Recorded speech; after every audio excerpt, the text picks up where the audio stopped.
এই জগতে হায় সেই বেশি চায়, আছে যার ভুরি ভুরি, রাজার হস্তে করে সমস্ত কাঙালের ধনচুরি। এটা একটা ট্র্যাডিশন। ভারতবর্ষ তখন ইংরেজরা শাসন করত, ইংরেজরা জমি লিজ দিত এবং এই জমি যারা নিত, হাজার হাজার বিঘে জমি, ইংরেজদের একটা কি দিতে হতো, কর দিতে হতো। জমি যে তারা ইংরেজরা, এই তাদের নাম জমিদার, হাজার হাজার বিঘে জমি যারা ওয়ারিশ মালিকানা সত্ত্ব নিত এবং ইংরেজ সরকারকে একটা কর দিতে হতো এবং জমির তারা মালিক, জমিদার বলা হতো। তাই তারা তৎকালীন কোটি কোটি টাকার মালিকও তারা, এবং তারাই দেহ দিয়ে যে কর্ম করত রাজা সেজে। তার রাজা বিচার করবে কে? সে ইংরেজ তো আমাদের রাজা।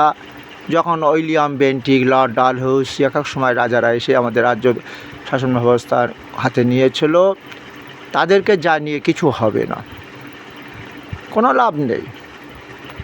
কিন্তু তাই বলছে নীরবে প্রজাদের তাদের অত্যাচার সহ্য করতে হতো।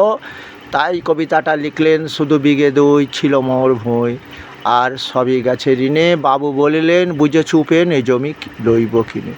উপেন নামক এক প্রজার 2 বিঘে জমি, সেটা বাগান বাড়ি করবে বাবু, তাই কেড়ে নিল এবং লোক সমাজে প্রচার করলো জমিদার ও আমার কাছে ঋণ নিয়েছে, ঋণ শোধ দিতে পারিনি, তাই 2 বিঘে জমি আমি নিয়ে নিয়েছি।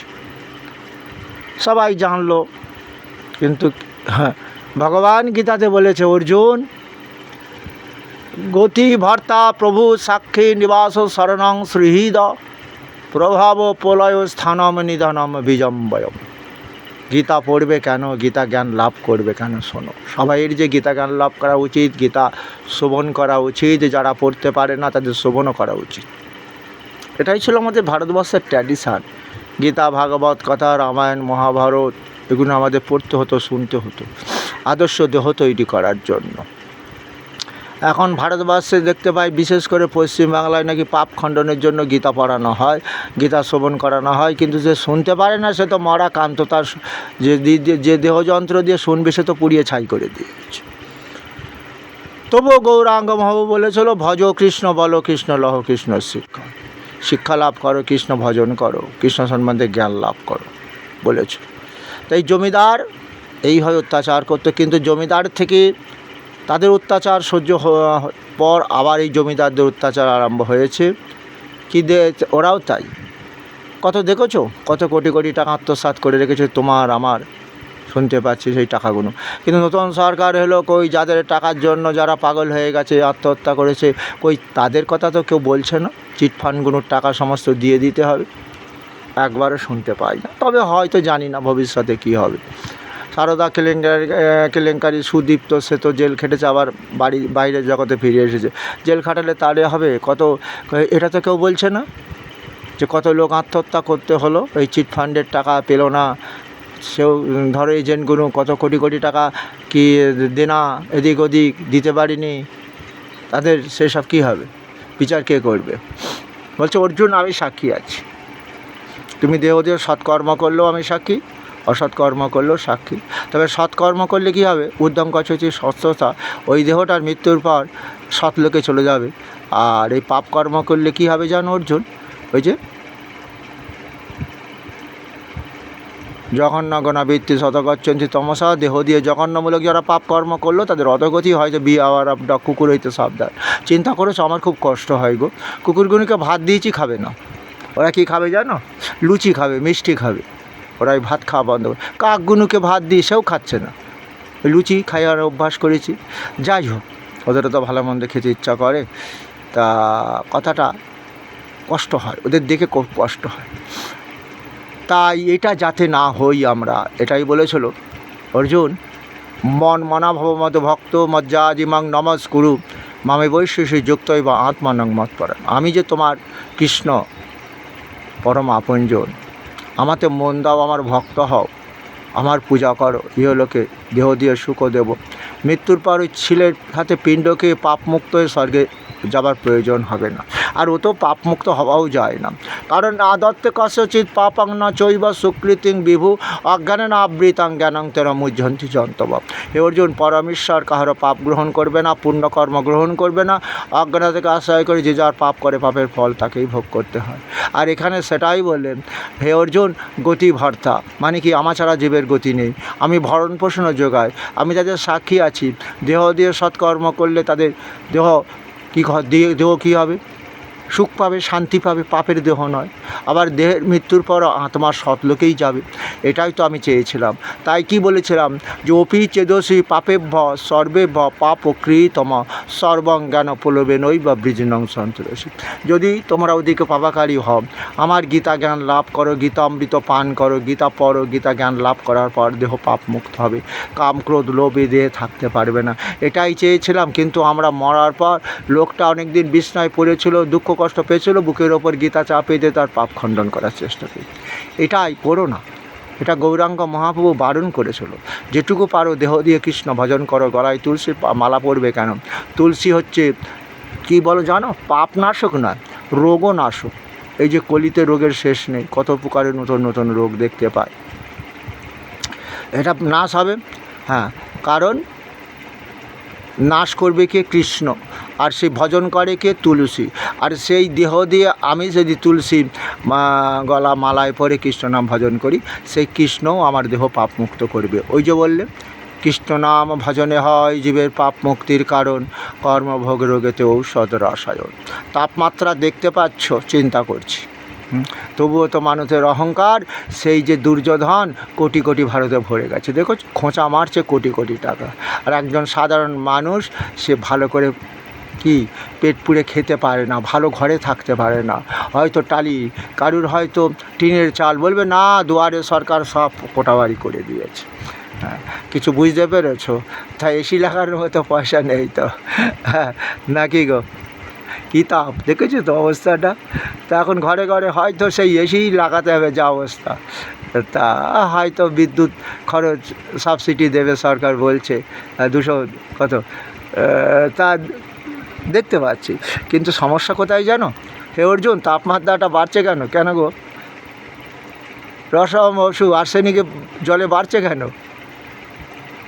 রসম অংশু প্রভাবী শশী সূর্য, সূর্যের তেজও আমি, সুস্বাদু জলও আমি, তাতে এত আর্সেনিক আসছে কেন? আর সূর্যের তাপমাত্রা এত বাড়ছে কেন? কারণ কোটি কোটি দুর্যোধন তৈরি হয়ে গেছে, দুঃশাসন কোটি কোটি। এদের মহাপ্রলয় করে পরিষ্কার না করতে পারলে ভগবান শান্তি পাচ্ছেন না। কারণ এদের তো বিচার কিছুই হচ্ছে না। কি বিচার হলো? এদের বিচার কি জানো? যে দুঃখের কত জ্বালা ওদের সব কেড়ে নিতে হবে, কেড়ে নিয়ে ওই ভিক্ষার ঝুলি দিয়ে দাঁড়ে দাঁড়ে ভিক্ষা করাতে হবে, প্রশাসন দিয়ে, পুলিশ দিয়ে, ফৌজি দিয়ে, যা কেড়ে নিয়ে ন্যাংটো করে, যাক ন্যাংটো করতে হবে না, একটা সাধারণ জামা কাপড় যেন পরানো থাকে। দেখুক এরা দুঃখের কী জ্বালা। হরে কৃষ্ণ। হ্যাঁ, তবুও তো সেই রোদের মধ্যে খাটছে, পেটের দায়ে কেউ পাটনি হচ্ছে, হ্যাঁ, কত কী কষ্ট করছে দেখেছো? হ্যাঁ, এই যে কেউ হয়তো হাটে এক জায়গায় করে রোদে সবজি বেচে, এদের কথা চিন্তা করেছো? কেউ চিন্তা করে না। তাহলে কিন্তু ধর্মটা কি জানো? কত দেবদেবী পুজো করছি আমরা, এটা ধর্ম ওটা নয়। ধর্ম কোথায় জানো? ঠিক, ওটা তো তোমার নিজের সুখের জন্য দেবদেবীর পুজো করছো। কখনো কি বলেছো? কখনো কি বলেছো? কী বলেছো বলো তো? কখনো কি চিন্তা করেছো? কখনো কি বলেছো? কে বলেছিল? আমার স্বামীজি বলেছিল। হ্যাঁ, ভারতের সন্তান, মুচি ম্যাথন আমার ভাই, আমি ভারতবাসী, এদের মঙ্গলের জন্য ভগবানকে বলেছিল। হরে কৃষ্ণ। যাদের সমাজে যারা অবহেলিত, যাদের মানুষ সব ঘৃণা করে, নিচু নিচু কাজ করে বলে নিচু, এই নিচু কাজগুলো না করলে তো তুমি কি থাকতে পারতে? হ্যাঁ, কী গো, বুঝতে পেরেছো? পায়খানা নর্দমা পরিষ্কার না করে কী করবে? তুমি নিজে নিজে তার সেগুলো করতে পারতে না। হ্যাঁ, কী গো, বুঝতে পেরেছো? হ্যাঁ, এটাই হচ্ছে ধর্ম। কি জানো? এই যে তাদের জন্য তুমি চিন্তা করো। কি চিন্তা? সেটা হচ্ছে গীতাতে। কি গীতার একটি শ্লোক, কী শ্লোক? শ্লোকটার নাম আত্মৌপমেন সর্বত্র সমং পর্ষতি জহর্জুন সুখং বা যদি দুঃখং সহযোগী পরমত। আমার মতে ধর্ম এটাই অর্জুন, সবাইকে আপন ভাবো, পরমেশ্বরের সন্তান। কেউ কষ্ট পাচ্ছে, দুঃখ কষ্ট পাচ্ছে, তাকে সুখী করার চেষ্টা করো। হচ্ছে সেটা কি করতে পারছি আমরা? চিন্তা করছি? তাহলে মহাপ্রলয়ের প্রয়োজন আছে কেন সেটা তুমি কি বুঝতে পেরেছো? তাই তো তোমাদের ভগবান বলে দিল, আমি অর্থাৎ এতদ জনিনী ভূতানি সর্বাণি তুপধারায় অহং কৃষ্ণ স জগত প্রভাব প্রলয়স্থ। আমি জগৎ সৃষ্টি করি, জগতে জীব সৃষ্টি করি, কিন্তু সৃষ্টি করে আবার প্রলয় করি কেন জানো তো? ওই সব দুর্যোধন দুঃশাসনের সংখ্যা যখন বেড়ে যায়, ওই যে যদা যদা হি ধর্মস্য গ্লানি ভবতি ভারত অভ্যুত্থানম অধর্মস্য তদাত্মানং সৃজাম্যহম পরিত্রাণায় সাধুনাম বিনাশায় চ দুষ্কৃতাম ধর্ম সংস্থাপনার্থায় সম্ভব। আমি যুগে যুগে অর্জুন, যুগে যুগে বোঝো, এই দাপুর যুগ বহুবার এসেছে। যখনই দাপুর যুগ এসেছে, তুমি আমি এই তোমার সারথি হয়েছি আমি রথের।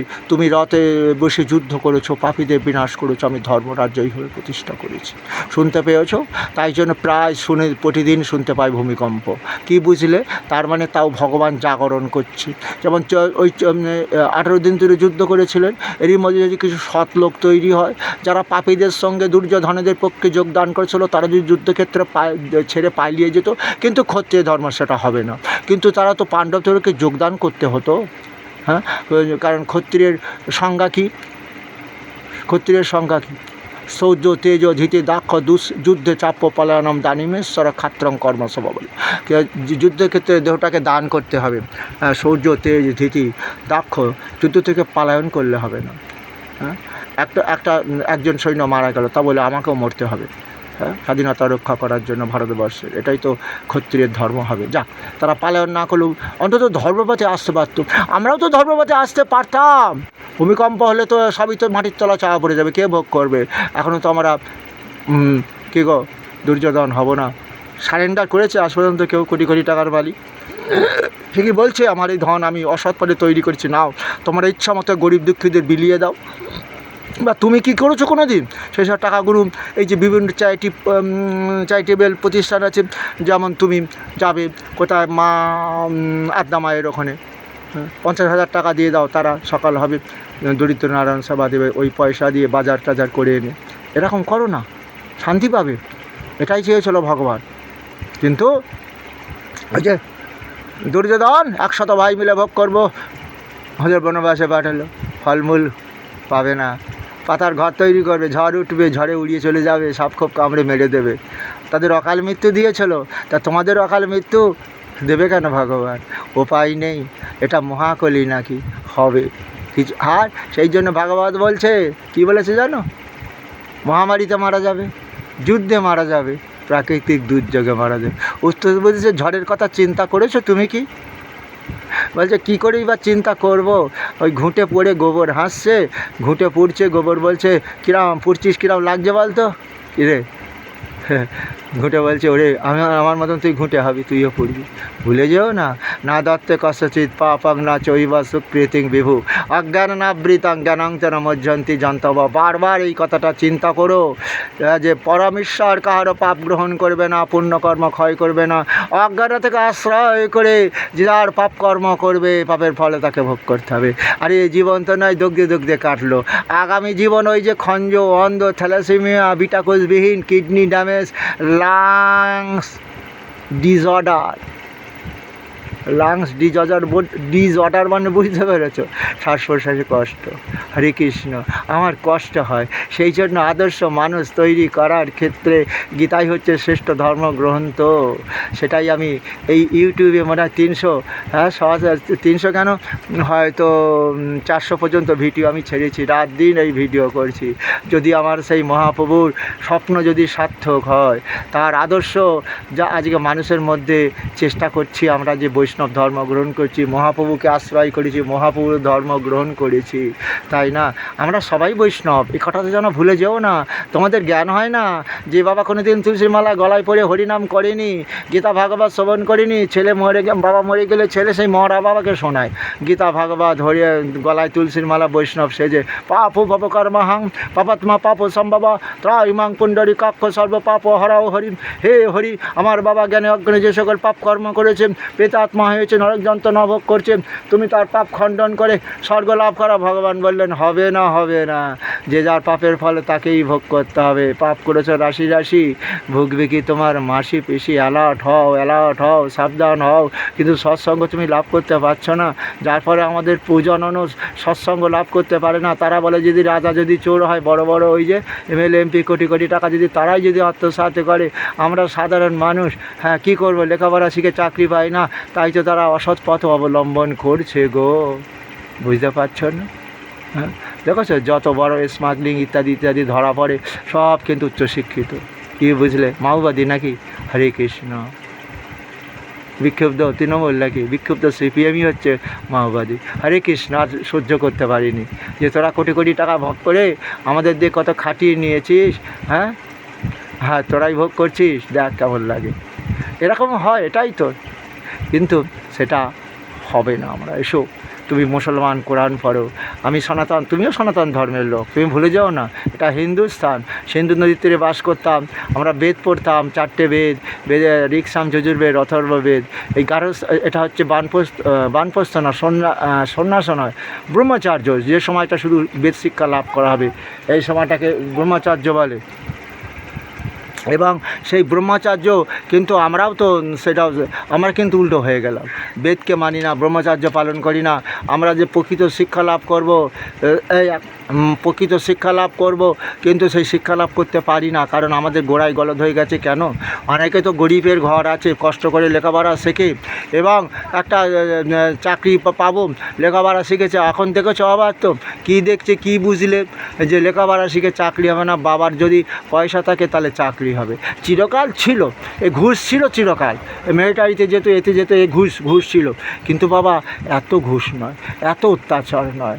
হ্যাঁ, তা শুনতে পেয়েছো, আমরা ওই সব দুর্যোধন হয়ে কিন্তু এই ঘুষ দেওয়াও অপরাধ জানো। অন্যায় যে করে, অন্যায় যে সহে, তবে ঘৃণা যেন তিন সমদহে। হ্যাঁ, তাহলে শুনতে পেয়েছো ওই যে সবাই সুখী হতে চায়, কেন? আমি পয়সা আছে, আমি সুখী হব, ও দুঃখ কষ্ট পাকে যাবো, আরে কি বলো, আমি সুখ ভোগ করবো। কিন্তু ওই জায়গাটাই তো আমরা ধ্বংসের দিকে যাচ্ছি। এই কারণে শুনতে পেয়েছো, ধ্বংসের দিকে